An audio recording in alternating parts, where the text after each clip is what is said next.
Саламатсыздар бардактуу телекөрүүчүлөр, сайт беттеринен алынган маалыматтар менен тааныштырып, сайтка саякат берүүсү студияда Бектур Жумабаев.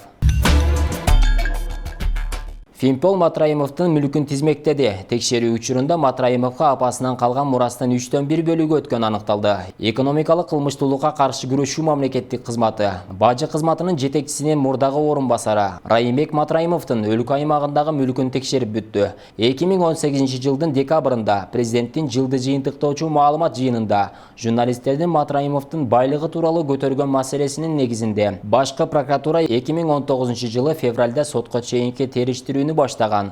Анын жыйынтыгында экономикалык кылмыштуулукка каршы күрөшүү кызматы 24 миллион 275 миң сом салыкты кошумча төлөткөн. Райым Матраимовдун байлыгы чет өлкөдө табылган жок. Тактап айтканда ДТ ЖЧКсына, ТК ЖЧКсына жана ТТ ишканасына салык боюнча текшерүү жүргөн. Финансы полициясы ишканалардын толук аталышын жазган эмес. Текшерүүлөрдүн жыйынтыгында жалпысынан 18 миллион 33 миң 267 сом салык кошумча төлөтүлгөн.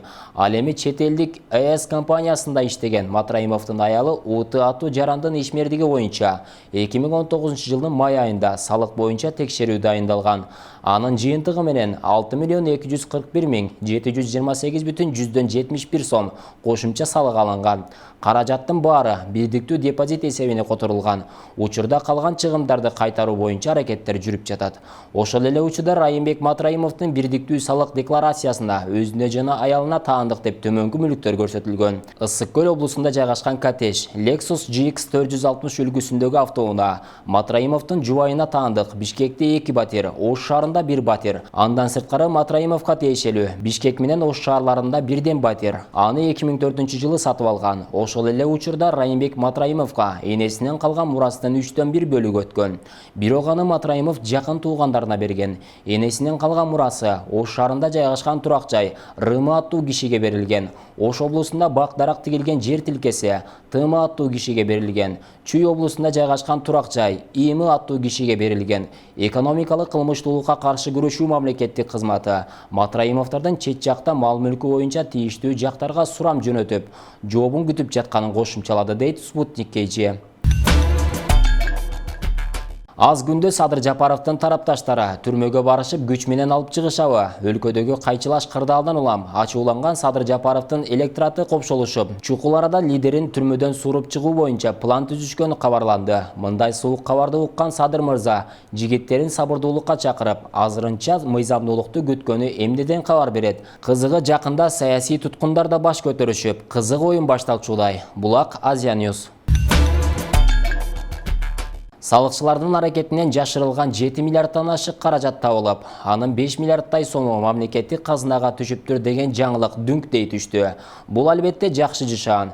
Көрсө салыкчылардын эле кыймылына байланыштуу болоруна коомчулук дагы бир ирет ынанды. Арийне болгондо да олигархтар, мамлекеттик кызматты мыкчыгандар, депутаттар салыкты төлөөдөн качышканы жашыруун эмес. Кош бухгалтерия жүргүзбөгөн бир да ишкана, корпорация, заводдор жок экенин билебиз. Дагы тыгыр иликтешсе, далай миллиондор казылып үстүгө чыгары калетсиз. Жалил Атамбаевга окшогондор жүздөп саналат. Ошол эркулдардын бекиткен салыктарын чукуп, казынаны толтуруунун мезгили келди.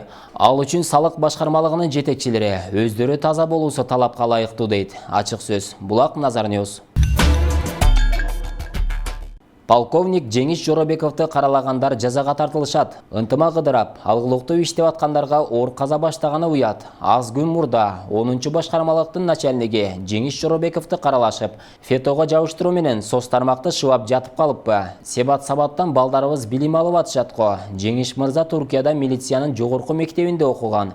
Кайра кайтып элибиз үчүн өмүрүн арнап, мамлекеттин коопсуздугу үчүн күрөшүп келатат. Мына ушундай карапайым калкка жакын, профессионал кадрды көрө албастык менен интригандар оюн кылып атышса, анда кеп башка. Алар аз күндө жазасын алышат. Генерал баш болуп, дейт Азия News гезити.